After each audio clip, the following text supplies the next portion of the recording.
August 8, 1944. 0430 hours. Near Caen, Normandy. The Panzer crew heard them before they saw them, boots on gravel, moving with deliberate slowness through the pre-dawn fog that clung to the Norman hedgerows like wet wool. Inside the Tiger tank, 5 men sat in darkness, listening. The engine was cold. They'd been immobilized for 6 hours, track blown by a mine they hadn't seen, waiting for recovery that wasn't coming. The commander, a lieutenant from Bavaria who'd survived 2 years on the Eastern Front, knew what those footsteps meant. Infantry. Closing in.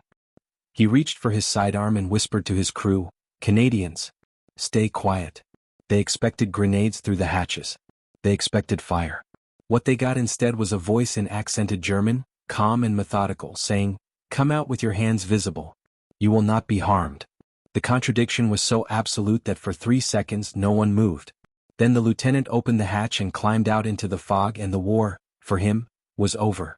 The Canadians who took that crew prisoner weren't regular infantry.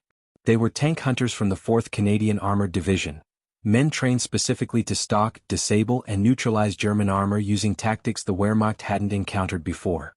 Not because those tactics were technologically superior. Not because Canadian equipment was better. But because Canadian tank hunters had figured out something the Germans were slow to understand. Armor wasn't invincible if you knew where it was weak, how it moved, and what its crew feared most. By the summer of 1944, German Panzer crews had developed a hierarchy of enemies. Soviet T-34s were numerous but predictable. American Shermans were undergunned but aggressive. British Cromwells fought with discipline but caution. But the Canadians fought differently. They didn't engage armor head-on unless forced. They waited. They stalked. They exploited terrain and timing in ways that turned every hedgerow and stone wall into a potential kill zone. And when they struck with a precision that left German tank commanders wondering if they were facing soldiers or ghosts. This is the story of why German Panzer crews, veterans of Kursk and Kharkov, men who'd faced the best the Red Army could throw at them, came to fear Canadian tank hunters more than any other Allied force. Not because Canadians were more brutal, they weren't. Not because they violated the rules of war, they didn't. But because they turned tank hunting into a science and German armor into predictable specimens in a very deadly experiment. The German lieutenant who surrendered that morning, let's call him Hauptmann Werner, though that's not his real name, was processed, interrogated, and sent to a POW facility in England within 48 hours. In his debriefing, he made a statement that British intelligence flagged and filed. The Canadians don't fight tanks. They hunt them. Like animals. It's unsettling. That single word, unsettling, appeared in 17 separate German POW interrogation reports between June and September 1944. Always describing Canadian tank hunters. Always with the same undertone, fear mixed with grudging respect. If this moment already changed how you see the war, subscribe, the next will surprise you even more. To understand why Canadian tank hunters became so effective, you need to understand where they came from. The 4th Canadian Armored Division arrived in Normandy in late July 1944, weeks after D-Day but in time for the grinding battles around Caen. Unlike American or British armored divisions, which emphasized mass and momentum, the Canadian armored doctrine had evolved from hard lessons learned in North Africa and Sicily by other Commonwealth units. Canadian commanders studied those lessons obsessively. Don't charge German armor, outthink it. The Canadians built their tank hunting doctrine around 3 principles that became almost religious in their application. Patience. Never engage until position, timing, and support were optimal. Precision. One shot, one kill. Ammunition was finite, opportunities were not. Psychological warfare. Make the enemy fear what they couldn't see more than what they could. These weren't revolutionary concepts. But the Canadians applied them with a consistency that bordered on fanaticism. Every tank hunter team, typically a Sherman Firefly with a 17-pounder gun, supported by infantry with Piats and sticky bombs, trained for months before deployment. They practiced stalking techniques. They memorized German armor weaknesses. Where the Tiger's frontal plate was thickest, where the Panther's side armor was vulnerable, how to identify a command tank by antenna configuration. They learned to move silently, to use terrain for concealment, to wait for hours without moving if necessary. And they learned something else, something the manuals didn't teach. They learned to think like prey, thinking like predators. German Panzer doctrine emphasized aggression and firepower. Overwhelm the enemy. Maneuver for advantage. Strike hard and fast. Canadian tank hunters inverted that logic. They became the terrain. They became the silence. They became the threat that German crews couldn't locate until it was too late. By August 1944, the results were becoming statistically significant. Canadian armored units were destroying German tanks at a ratio of 3 to 1. 3 German tanks knocked out for every Canadian loss. That ratio was better than American, British, or Soviet averages in the same theater during the same period. And the psychological impact was even more pronounced. German units began avoiding sectors held by Canadian armored divisions. They rerouted advances. They requested air reconnaissance before entering areas where Canadians were known to operate. The fear wasn't irrational. It was learned. On August 12, 1944, a Panther tank from the 12th SS Panzer Division was stalked for 6 hours through the bocage south of Falaise. The crew never saw their hunters. They heard reports of Canadian infantry nearby. They saw muzzle flashes from other engagements. But they never identified the Sherman Firefly that was tracking them, paralleling their route, waiting for the moment when the Panther would have to cross open ground. When that moment came, when the Panther emerged from a hedgerow onto a farm track to bypass a destroyed bridge, the Firefly fired once from 800 yards.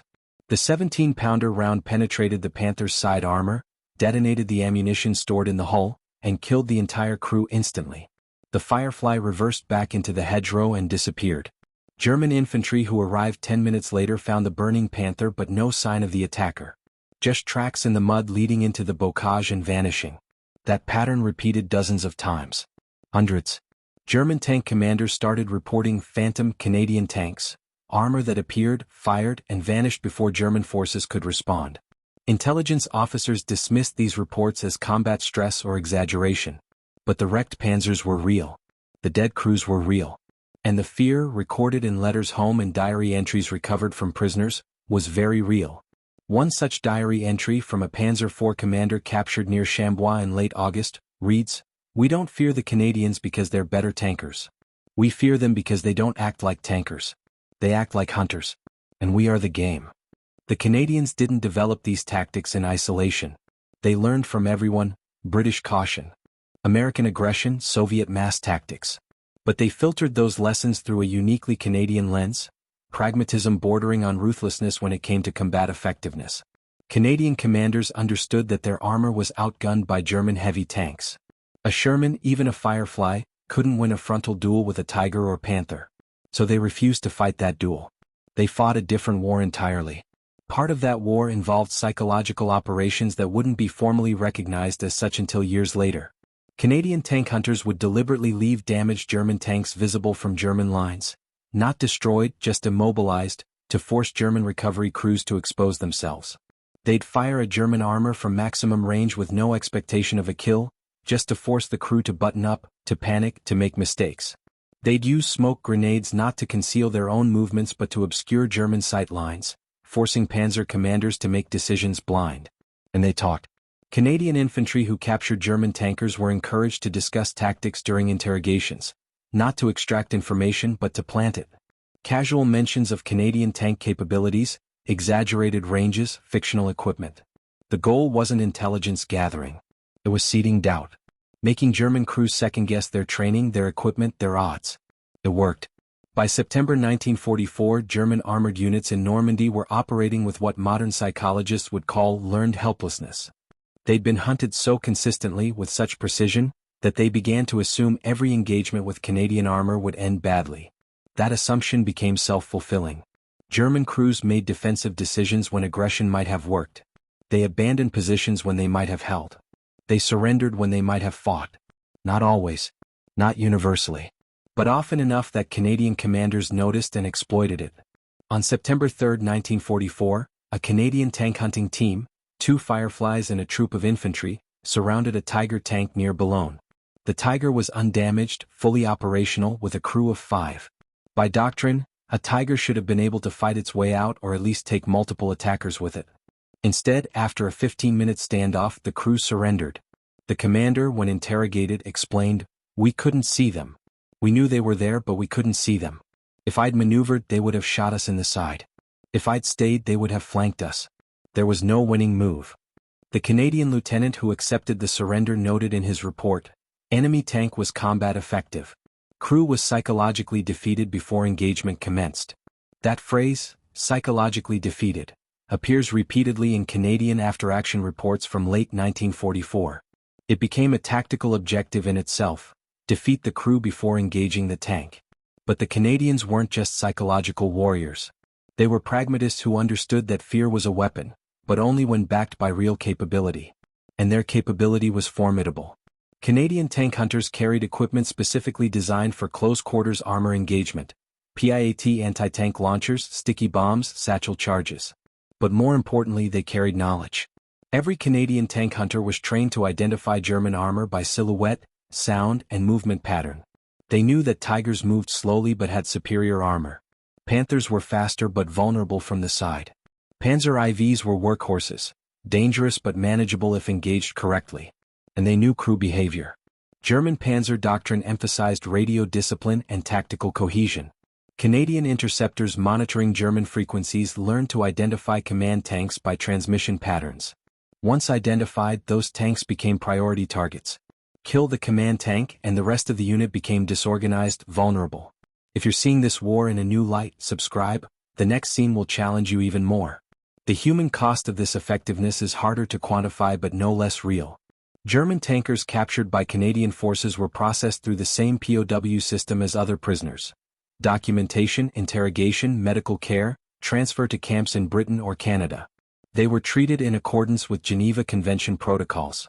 They were fed, clothed, and housed adequately. They were not abused. But they carried psychological scars that regular infantry POWs didn't. Tank warfare is claustrophobic, disorienting, and terrifying in ways that open combat isn't. You fight blind, relying on periscopes and radio reports, never fully certain of your surroundings. When that environment is hunted systematically, when every decision feels like it might be your last, the psychological toll is immense. Canadian interrogators noted this repeatedly. German tankers, even veteran crews, showed higher rates of combat stress than other prisoners. They reported nightmares about being trapped in burning tanks. They described paranoia about unseen threats. They struggled to articulate what made fighting Canadians different from fighting other Allied forces, but the difference was palpable in every interview. One interrogation transcript, dated September 18, 1944, records a conversation between a Canadian intelligence officer and a German Panther commander captured near Arnhem. Canadian officer: "You've fought on the Eastern Front. You've fought British and American armor. What makes Canadian tank hunters different?" German commander: "They're patient. Russians charge. Americans maneuver. British probe. Canadians wait. And waiting is worse." Canadian officer: "Why?" German commander: "Because you know they're there. You know they're watching. But you can't see them. And when they finally strike, it's perfect. One shot. Always one shot. It's like being hunted by something that doesn't make mistakes." That transcript was classified until 1972. When it was finally released, historians studying Canadian armored tactics recognized it as one of the clearest articulations of why Canadian tank hunters were so effective. They'd weaponized patience. The technical side of Canadian tank hunting involved careful coordination between armor, infantry, and reconnaissance elements. A typical engagement followed a pattern. Reconnaissance identified German armor positions through observation and interrogation of locals.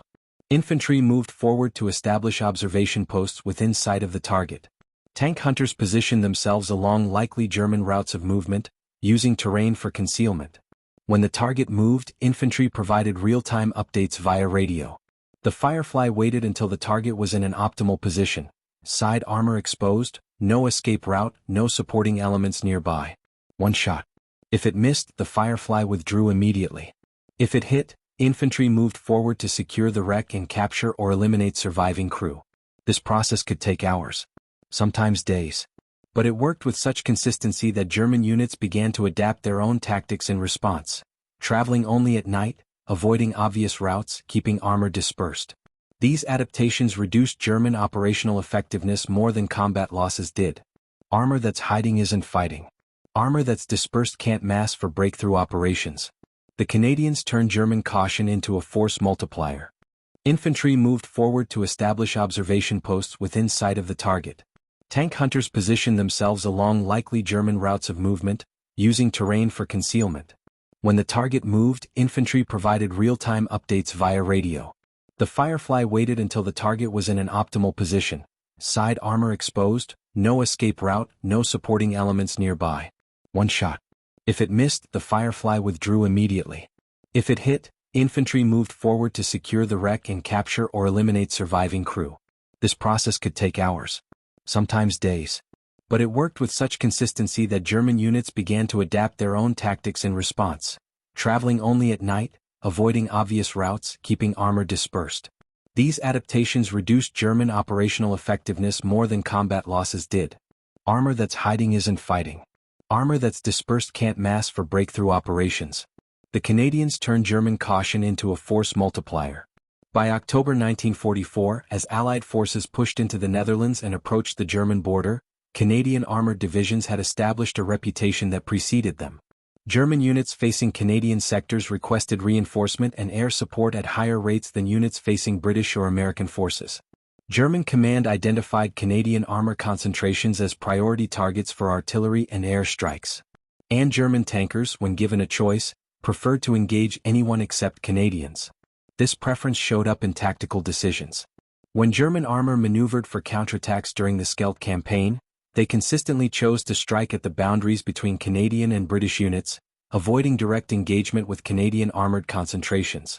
When forced to retreat, German units withdrew faster through Canadian sectors than through others, prioritizing speed over delaying actions. The fear was learned, and it was rational. But fear, even rational fear, coexists with respect. And in the POW camps of Britain and Canada, where German tankers were held alongside other prisoners, a strange dynamic emerged. German Panzer crews captured by Canadians spoke about their captors with a mixture of resentment and admiration. They resented being outfought, but they admired the professionalism. Canadian guards at POW facilities noted this. German tankers were disciplined, orderly, and, once the immediate shock of capture wore off, surprisingly cooperative. They asked questions about Canadian tactics. They wanted to understand how they'd been beaten. And Canadian interrogators, following policy, provided limited answers. Enough to satisfy curiosity, not enough to compromise operational security. One such conversation, recorded in a POW camp in Ontario in early 1945, went like this. German prisoner, your tankers are well trained. Canadian guard, they do their job. German prisoner, no. It's more than training. It's philosophy. You hunt us like we're not soldiers. Like we're targets. Canadian guard, you're both. Soldiers and targets. War doesn't care about the distinction. German prisoner, this is very Canadian. Practical. Canadian guard, we prefer effective. That exchange, brief and understated, captures the essence of why Canadian tank hunters were feared. They'd stripped away the mythology of armored warfare and reduced it to mechanics. Find the target. Position for advantage. Eliminate the threat. Move on. No glory. No hesitation. Just ruthless efficiency. The Christmas of 1944 saw Canadian armored divisions resting and refitting near the German border, preparing for the push into the Rhineland. German POWs in camps across Britain and Canada marked the holiday with services organized by chaplains and Red Cross workers. There's a record from a camp in Yorkshire of a German Panther crew attending Christmas Mass alongside Canadian guards.